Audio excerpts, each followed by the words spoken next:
Foi? Está valendo? Fala galera, estamos chegando na semana 26 e é uma semana bem crucial, né? Estamos aí na última semana de setembro e tá para ter essa decisão, né, de como as aulas vão voltar, se voltam, não voltam, que dia exatamente volta, né? Então é uma semana meio diferente aí, nessa semana 26 em termos de que é marcante aí se a gente vai voltar às aulas presenciais ou não. E para mim essa aula também da semana 26 vai ser uma aula marcante pelo seguinte, eu terminei na semana 25, ou seja, semana passada, eu terminei de falar com vocês toda a hidrostática. Falando de toda a hidrostática, terminamos em empuxo, fizemos exercícios. E em vez de avançar na matéria, né, como a gente está com gordura, está com tempo sobrando, eu pensei no seguinte, gente, será que eu consigo montar um conteúdo que é extremamente útil para o aluno, para o Enem e para os vestibulares aí, e que exatamente não está na apostila, às vezes o aluno está carente desse material, desse conteúdo, e eu percebi que sim.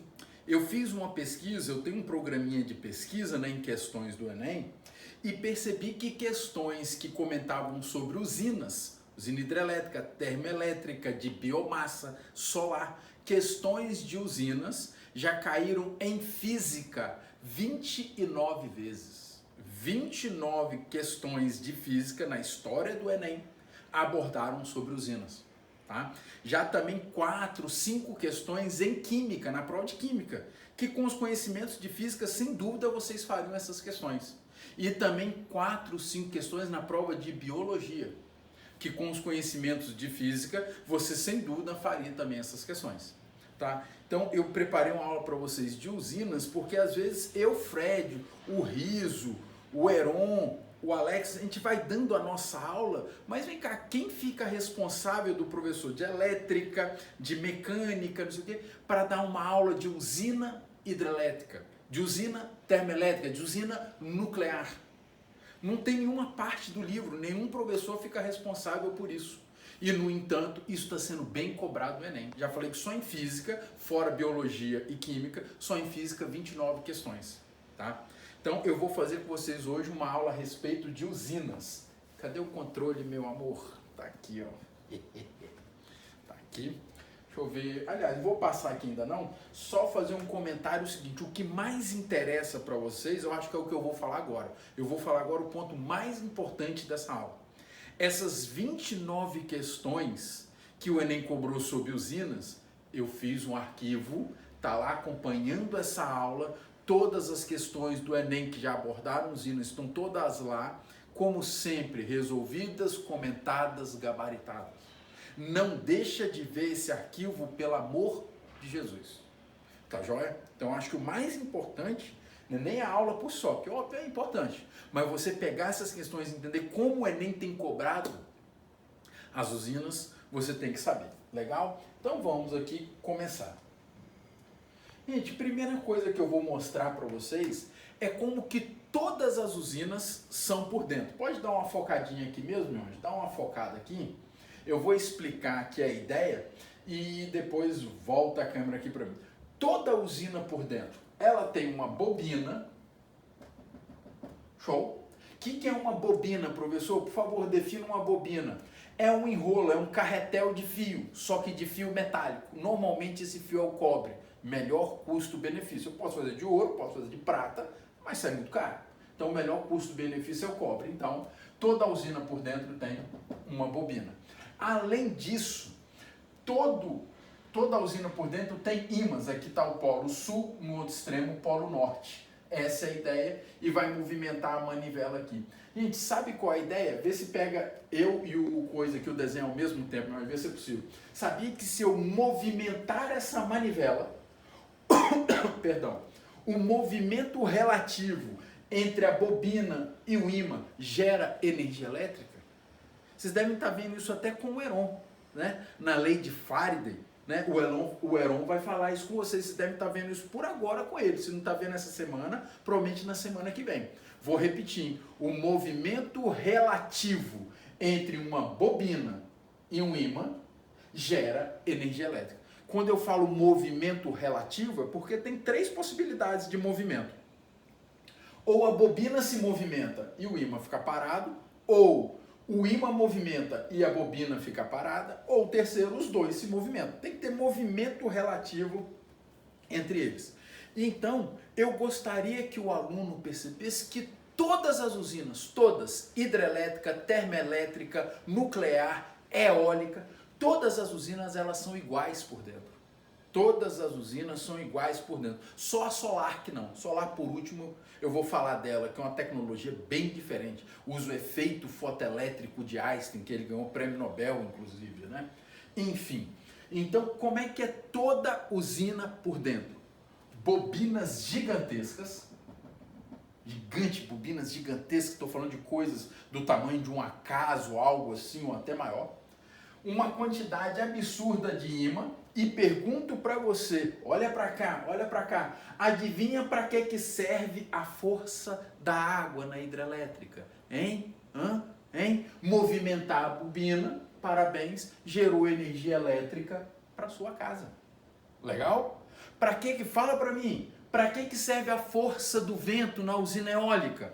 Ei, movimentar a bobina. Show? Para que serve? Como é que funciona a usina termoelétrica e nuclear? Vou falar de cada uma delas aqui. Elas funcionam muito parecidas, elas são iguaizinhas por dentro. Como é que funciona a usina termoelétrica? Você ferve uma água, do mesmo jeito quando a água ferve na panela de pressão, não gira aquele bichinho lá em cima? Quando você faz isso em grande escala, na usina termoelétrica, o vapor gira uma manivela. Ao girar uma manivela, esse vapor gira a bobina e gera energia para sua casa. Show? Tranquilo? Por isso, aí você começa a entender, por isso que a usina hidrelétrica ela é tão fascinante, ela é tão útil. Cara, você consegue pensar, qualquer um pode girar essa manivela aqui e gerar energia elétrica. Uma tração animal, qualquer coisa. Mas vem cá, você consegue pensar num funcionário mais útil e mais barato do que a força da água para gerar isso aqui? Ah, professor, o vento. Mas o vento tem tanta força e todo dia está ventando? Então, a usina hidrelétrica realmente ela é fascinante, mas toda a usina é assim por dentro. Tranquilo? Entenderam como é que gera energia elétrica? É simples, é tranquilo, vai estar na lei de Faraday que o Heron e o Everaldo vão falar com vocês. Tá? É o movimento relativo de uma bobina e um ímã. Não esqueçam disso. Show? Gente, continuando aqui.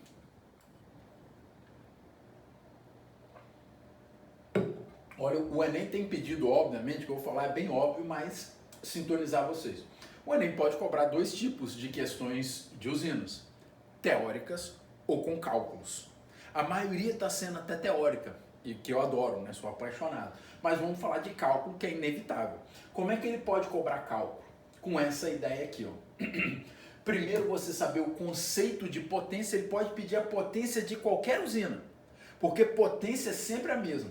Potência é a energia pelo tempo. Sempre. Só que na hidrelétrica, você vai ter que ver que a energia aqui pode ser de altura gravitacional da água. Essa energia pode se tornar energia cinética. Show? Numa usina termoelétrica, a energia vem proveniente do carvão, aí dá uma informação até meio que lá na química, falando da entalpia, por exemplo, do álcool, falando que a cada mol, quanto que libera de energia por mol, não é assim na química? Lá na entalpia daria essa energia aqui, você faz pelo tempo, tem a potência. Então, joule por segundo, que é o watts. Eu venho falando isso o ano todo e não abro mão. O aluno AP tem que saber, o Enem tem cobrado com frequência, eu diria que quase todo ano ou todo ano. O aluno tem que saber com naturalidade que joules por segundo é o watts. Outra coisa que o Enem tem cobrado aqui, que eu acho até um pouquinho de exagero, o Enem aqui para mim pega um pouquinho pesado, mas a minha opinião aqui é irrelevante. O Enem está cobrando, você tem que saber. Que são os prefixos, tá? Deixa eu até colocar aqui no quadro, já que não pus no slide. Quer ver o prefixo que ele tem cobrado aqui? Prefixo mega, por exemplo, ele fala, uma usina gera sei quantos megawatts. Tá? Você tem que saber que o prefixo mega significa milhão, 10 à sexta watts. Ah, professor, não sabia disso. Infelizmente no Enem você pode perder a questão. Giga, watts. Saber que o prefixo giga é de bilhão. Show? 10 a nona. 10 a nona, o cavalo. 10 a nona watts. Então, conhecer esses prefixos. Tem prefixo mais para baixo, né? Mili, micro, não é o caso aqui. Aqui é prefixo para cima, né? Mega, giga, até tera, que seria de trilhão, 10 a 12. Enfim, saber esses prefixos são importantes para o Enem. Ele subentende que o aluno domina esses prefixos aí. Gente, outra coisa que o Enem tem pedido em cálculos é você perceber o rendimento dessa usina. O que é o rendimento de qualquer coisa, de qualquer usina, de qualquer máquina? A equação geral para rendimento. Rendimento, que muitas vezes a letra que simboliza é uma letra grega, ni. Show? O rendimento aqui é o que você faz de útil pelo total que lhe foi dado. Tranquilo? Aí você fala assim, professor, me dá um exemplo. Como assim útil pelo total? Vamos supor que eu queimei carvão. Toda a energia do carvão, tudo que saiu do carvão é a energia total. O que eu consegui efetivamente daquela queima transformar em energia útil, em energia elétrica, a energia elétrica é útil. Então, o útil, o que a usina faz de útil, pelo total, a queima do combustível, ou toda a energia de altura que a água tinha, né, se for numa hidrelétrica, tranquilo? Quando você faz essa conta, matematicamente isso dá 0,6, 0,7, 0,8. Se der 0,6, você multiplica aqui, seria 60%.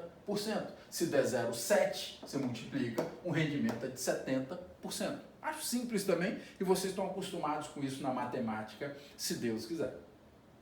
Gente, e para terminar essa ideia então de cálculo, isso aqui envolve todas as usinas, todas, não estou discernindo aqui se é termoelétrica, se é termonuclear, se é eólica, nenhuma. Então isso aqui é para todas as usinas. Aqui o final, uma continha de mais, que eu também acho que faz sentido, tranquilo, moleza. Que é a energia total que eu gero, parte vira energia útil, vira energia elétrica, no caso das usinas, e parte é uma energia dissipada na forma de calor, na forma de barulho. A gente vê isso muito até em máquinas térmicas, lembra? Em máquinas térmicas a gente falou demais dessa energia dissipada, simplesmente jogada fora. E não tem jeito de controlar, ainda mais no mundo real, aí que se perde mesmo, né? Então, gente, agora que eu falei de cálculos, vamos para cada usina que o Enem tem cobrado. Hidrelétrica, aqui ó, você dominando, tem que ser natural, tem que ser tranquilo, você vê as transformações da energia, aqui ó, muita altura nessa água, muita energia gravitacional, essa água ela vai caindo e vai ter uma transformação de energia gravitacional. Quer que põe isso no quadro, gente? Vamos lá, ó. Já que vocês pediram aí, a energia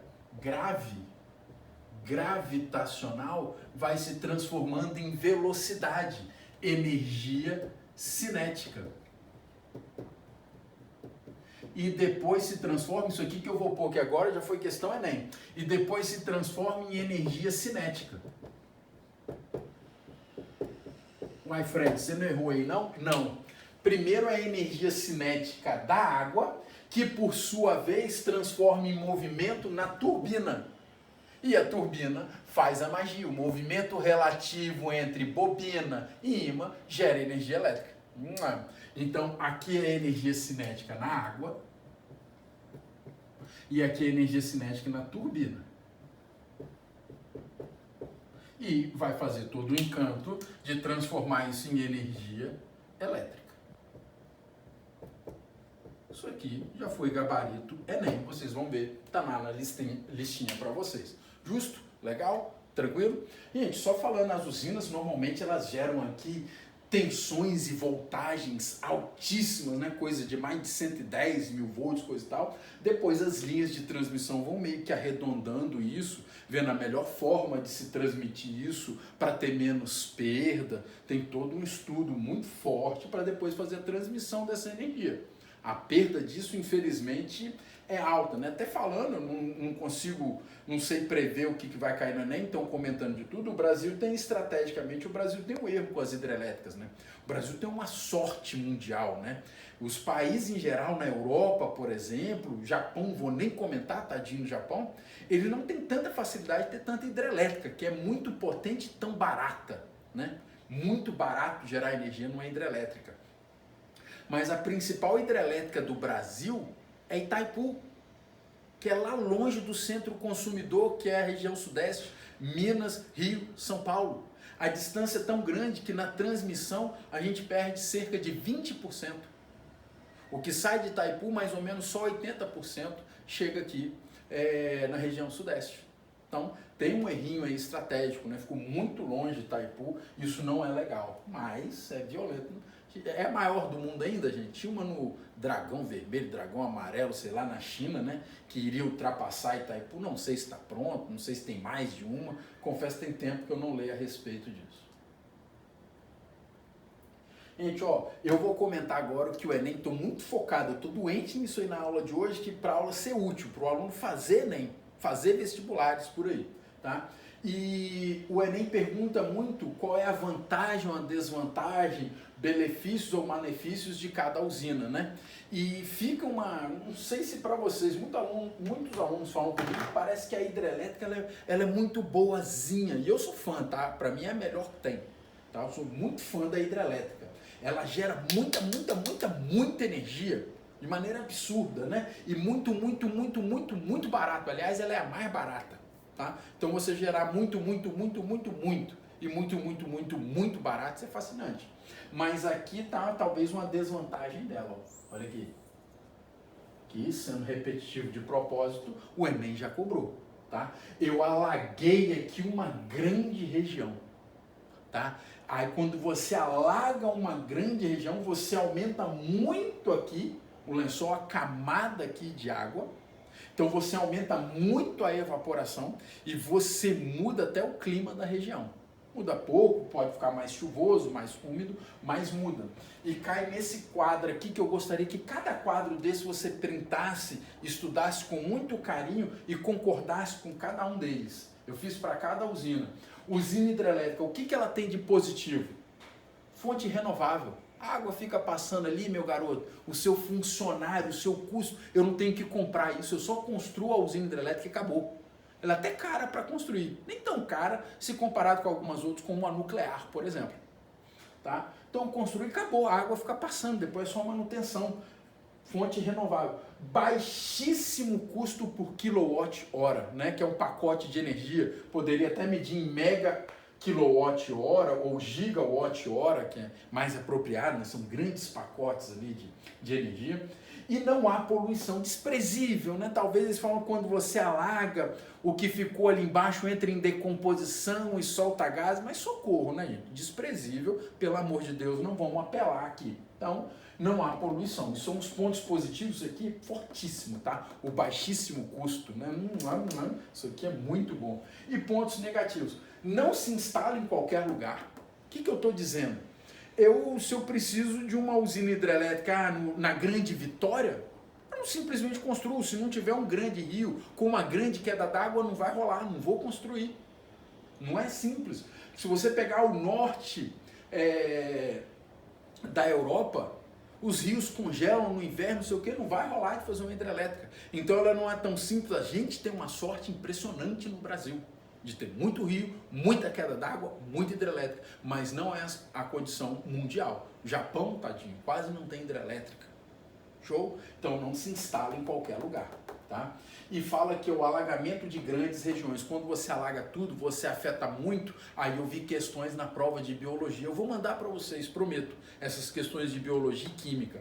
Você afeta a fauna e a flora, tá? Isso é negativo. Então eles não fazem muito estudo não, tá, gente? Infelizmente. Simplesmente alaga a merda lá e vida que segue. Então, por favor, printa, vê se você concorda e se você acha até alguma coisa ou outra. Se quiser mandar para o WhatsApp, por curiosidade, pessoa, eu achei mais ponto positivo, pessoa, achei alguns outros pontos negativos. Vai me falando, mas esses sem dúvida são os principais da hidrelétrica. Legal, gente? Cobrado direto, não é nem?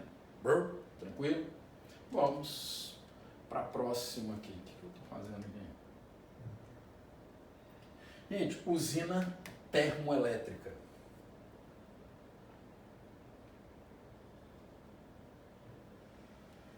Isso é uma termoelétrica? Gente, na usina termoelétrica, eu vou ter um lugar que eu vou queimar o combustível. Então, eu queimo o combustível, carvão, um óleo, um gás natural, que seria menos mal, que é menos poluente. Queimar carvão mineral é um absurdo, né? A usina de carvão mineral ela é muito comum na China, na Ásia, na África, e polui demais. O carvão mineral solta muito enxofre na sua queima, ele é horroroso para queimar, né? Quando é de gás natural, menos mal. Enfim, eu vou falando aqui, gente, vocês vão pensando numa panela de pressão gigante. Então, você percebe que tem alguns sistemas de água, que uma água não encosta na outra, tá? Cuidado. Qual é um sistema de água? Eu vou, queimo o combustível e a queima desse combustível eu vou esquentando uma água. Vou esquentando uma água, isso cria vapor. Esse vapor sai com uma pressão aqui, ó, impressionante. Uma pressão de vapor aqui absurda. Quando esse esguicho de vapor sai, gira a turbina. Aí você já sabe. Girou a turbina, o movimento relativo entre bobina e ímã gerou energia elétrica para sua casa, tá? Só que aí, esse vapor que esquentou, isso é em ciclo. Isso é uma máquina térmica, tá lembrado? E máquinas térmicas trabalham em ciclo. Aí o que vai acontecer? Esse vapor, ele precisa ser resfriado. Vem aqui, vai ser resfriado por uma fonte fria. Olha, com máquinas térmicas, hein? Quem é essa fonte fria, esse condensador que condensa esse vapor? Um grande rio ou oceano. Nas nossas usinas nucleares, aqui Angra 1 e Angra 2, é no oceano. Eu posso usar um grande rio também. Então vem aqui, ó, uma fonte fria, um rio, não sei o que, ó, sem contato, tá, gente? É cano aqui que passa. Não tem contato, não vai poluir a água do rio, não vai poluir a água do oceano, não. Pode ficar tranquilo. Então vem, cai aqui, aí que era vapor muito quente, resfriou pela fonte fria e volta o ciclo. E volta o ciclo. E volta o ciclo. Tranquilo? Legal? Máquina térmica. Máquina térmica. Agora vamos ver os benefícios e malefícios. Gente, agora é Frederico dando a opinião dele, né? Que obviamente é pessoal. A usina que eu menos gosto é a usina termoelétrica. Por quê? Vou nos negativos para falar por que eu não gosto. Fonte não renovável, então você vai queimando, um dia vai acabar carvão ou vai acabar o gás natural, fonte não renovável.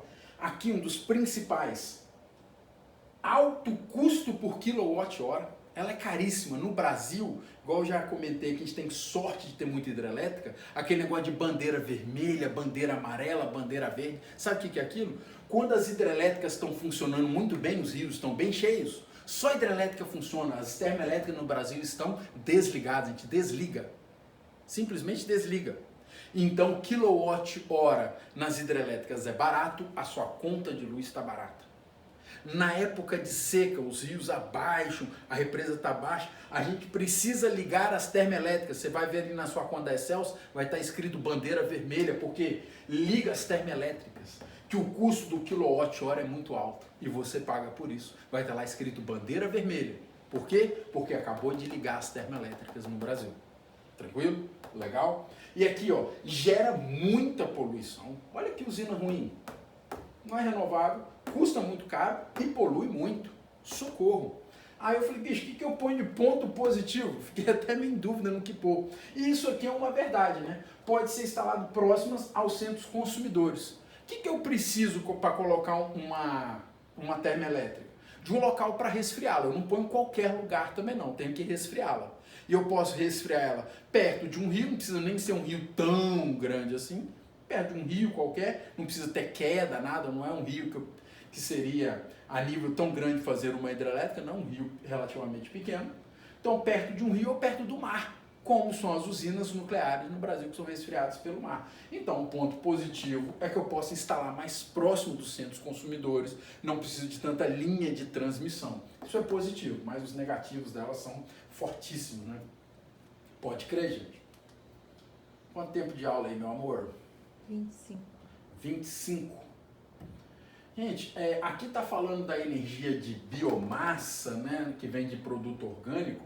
E aí eu acho que o professor de biologia pode até trabalhar um pouquinho a mais com vocês. Eu acho que vocês devem saber também, tem meio que duas maneiras. Ou eu posso queimar, eu vou e queimo o lixo direto, o processo vai meio que moer esse lixo e queima ele, né? Vou queimar esse lixo e pronto, aí vai ser meio que numa termoelétrica, esse lixo queimando, eu gero calor, blá blá blá blá blá. E tem algumas, não é aqui o caso, essa aqui também é de queima, ferveu a água, gira a turbina, gerou eletricidade, né? Mas tem aquelas também que geram gás metano, gás butano, né? Por exemplo, de fazendas que criam porcos, né? Eles juntam as fezes soltam muitos gases e com gás, aí queima o gás aqui, ó.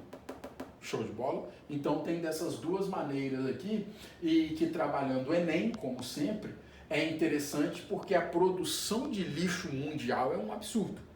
Você pensar para 2025, 2030, onde é que a gente vai pôr esse tanto de lixo aí, começa a se preocupar. E você queimar esse lixo, simplesmente incinerar e queimar esse lixo é uma alternativa.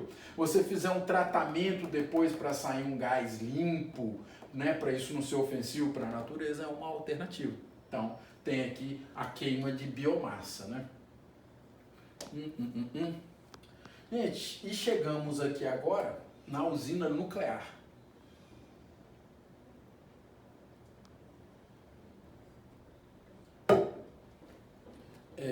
A usina nuclear, deixa eu ver se está aqui no slide que vem. Isso, eu vou e volto aqui. A usina nuclear, o nome dela é correto até usina termonuclear. Tá? E qual é a diferença da usina termoelétrica para termonuclear? É da onde vem o calor. Na termoelétrica, da onde vem o calor? Fala para mim. Da queima do combustível, do petróleo, lá derivado de petróleo, o gás, o óleo diesel e por aí vai. Da onde vem o calor aqui? Da reação nuclear, da fissão nuclear, da quebra do material radioativo.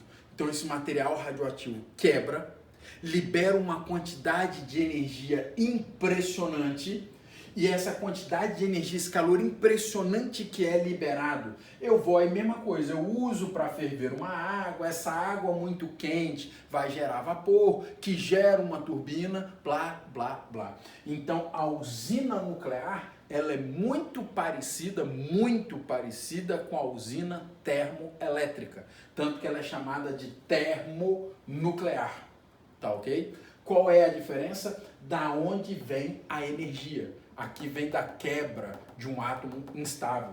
E aí falar algumas coisinhas, tá, gente? Primeiro, o seguinte aqui.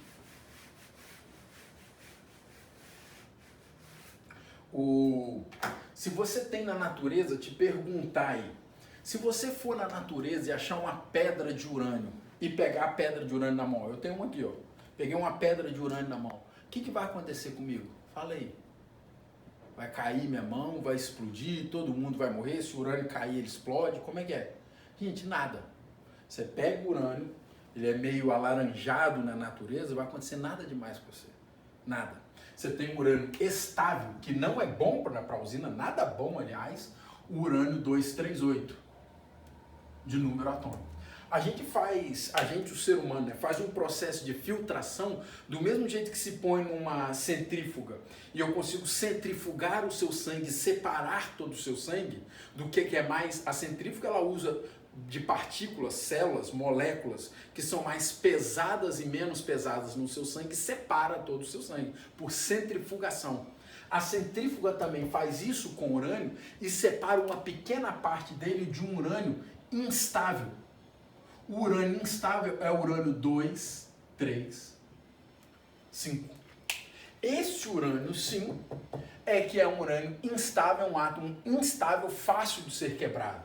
Os átomos do dia a dia, da minha pele, disso aqui, desse copo, são átomos bem estáveis. É muito difícil de quebrar o núcleo. Então não é legal fazer bomba atômica, não é legal para um reator nuclear, é difícil quebrá-lo. Mas um átomo instável é mais fácil de quebrar. Essa é a ideia então, tá ok? Então, você quebra esse átomo e nessa fissão não é fusão, fusão é lá no Sol, não vou nem comentar. Nessa fissão nuclear, libera uma quantidade de energia absurda, impressionante, inenarrável, tá? E nessa quantidade de energia que libera aqui, na quebra desse elemento químico, que você usa. Uma coisa que eu confesso que me incomoda um pouco nos livros de química de ensino médio. Vem cá, como é que faz a fissão nuclear? Então imagina que você tem um átomo instável de urânio 2, 3, 5. E como é que faz a quebra disso aqui? Você lembra, meu irmão, do seu ensino médio aí? Como é que quebra isso aqui? Você joga um nêutron aqui, né? Você dá um tiro com um nêutron aqui. Né? O nêutron bate, pá, quebra isso aqui e vai fazendo a reação em cadeia. Sim ou não, gente? Lembraram disso aí? Lembrou, meu anjo? Você dá um tiro aqui, ó, e quebra. Legal, lembraram? Pena que tá tudo errado. É mentira. Não existe negócio de dar tiro, pá, dei tiro aqui. E o próximo? Como é que eu faço a reação em cadeia? Não tem nada disso. Quando você, sem dar tiro, quando você deposita carinhosamente um nêutron aqui, você criou um núcleo instável. Por isso que eu preciso de um material instável.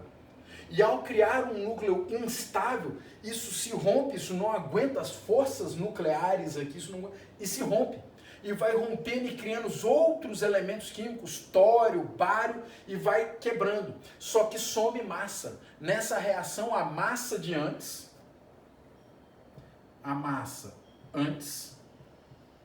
antes o que? Antes da reação, antes da fissão nuclear, ela é maior do que a massa depois. Depois da fissão da reação nuclear. Então sumiu massa. Massa sumiu. Sumiu. Uai, Fred, massa sumiu? Não, o Einstein resolveu isso. Essa variação de massa vira energia de acordo com a equação do Einstein. A energia que vem aqui é igual à variação da massa vezes a velocidade da luz ao quadrado.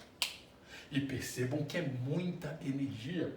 Só esse termo aqui, meu garoto, velocidade da luz ao quadrado, só esse termo dá 9 vezes 10 a 16. É tanto zero que nem cabe nesse meu mini quadro aqui. Tá? Então, a energia pela reação química aqui é uma quantidade de energia absurda. Legal? Tranquilo? Gente, vamos lá, tava aqui, né? Quanto tempo de aula aí, meu amor? 33. 33? Vamos lá, os benefícios e malefícios da usina nuclear. Igual a outra lá, pode ser instalada próximo dos centros consumidores, na Europa usa muito, eles estão até tentando cair, né? O uso lá na França já chegou a quase 80% da sua energia ser nuclear. A Alemanha também muito alta, reduzindo, né? Esse uso, mas enfim, pode ser instalado próximo aos centros consumidores e não há poluição.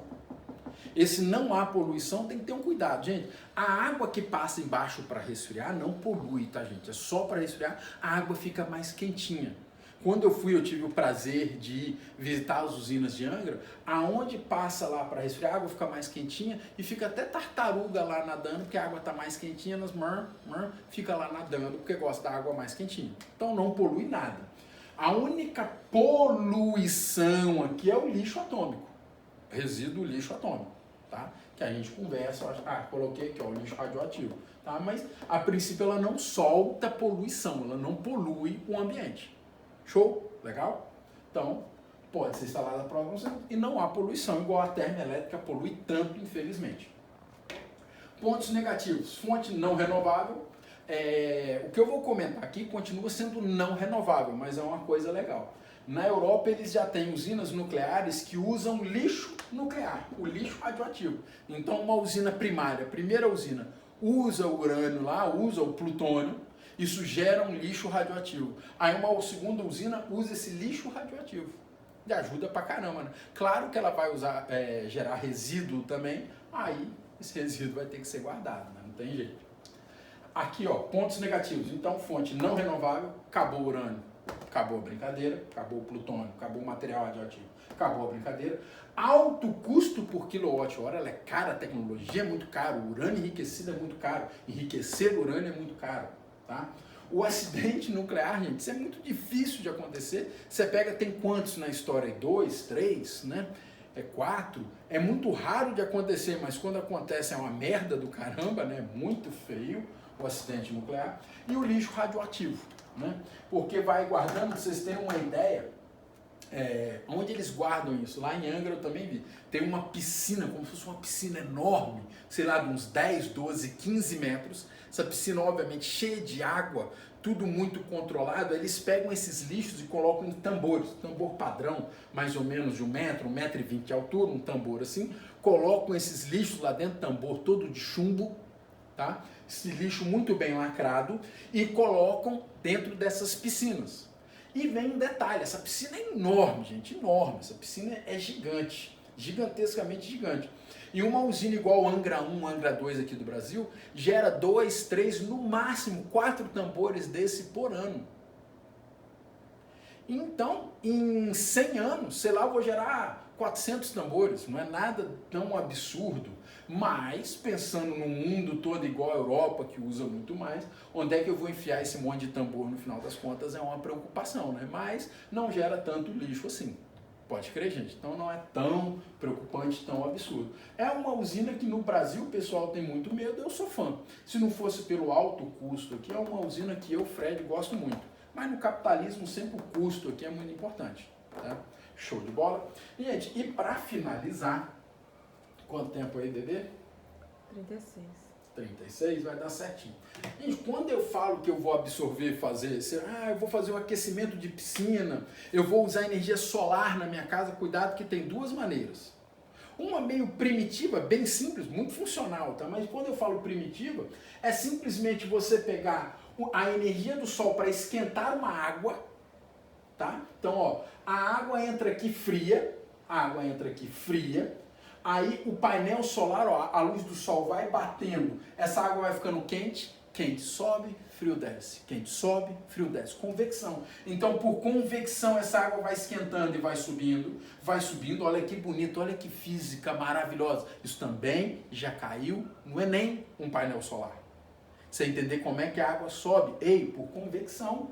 Vai esquentando, subiu por convecção e sobe para esse boiler aqui, ó, camada tudo isolante, a água quente vai ficando aqui. Aí a água fria, vem, bababá, vai fazendo esse ciclo. Você guarda essa água quente que você pode colocar na sua piscina aquecida. Você pode tomar banho e por aí vai. Então é bem útil. E já comentei com vocês, o professor de elétrica também já deve ter comentado, que o chuveiro é o aparelho elétrico que mais gasta energia na sua casa. O chuveiro ele não gasta, ele come energia elétrica. Então se você tem um chuveiro que funciona por energia solar, ele pega a água quente que o sol esquentou, você obviamente não está usando o chuveiro elétrico e você vai economizar muita energia. Então esse é o primeiro jeito, digamos, mais simples de usar a energia solar. E para terminar, a foto infelizmente não ficou tão legal, é como eu tenho células fotovoltaicas, tá? Eu tenho placas fotovoltaicas, normalmente à base de silício, que quando a luz do sol bate, ela provoca o fenômeno do efeito fotoelétrico. Arranca elétrons migram aqui, e elétrons migrando, eu estou falando de corrente elétrica. Gente, não vou entrar em detalhe no que é o efeito fotoelétrico, isso é física quântica, onde o Einstein ganhou o seu prêmio Nobel, né? É irônico, né? O Einstein não ganhou o prêmio Nobel na sua obra-prima, que é a relatividade geral. Ironicamente, não ganhou.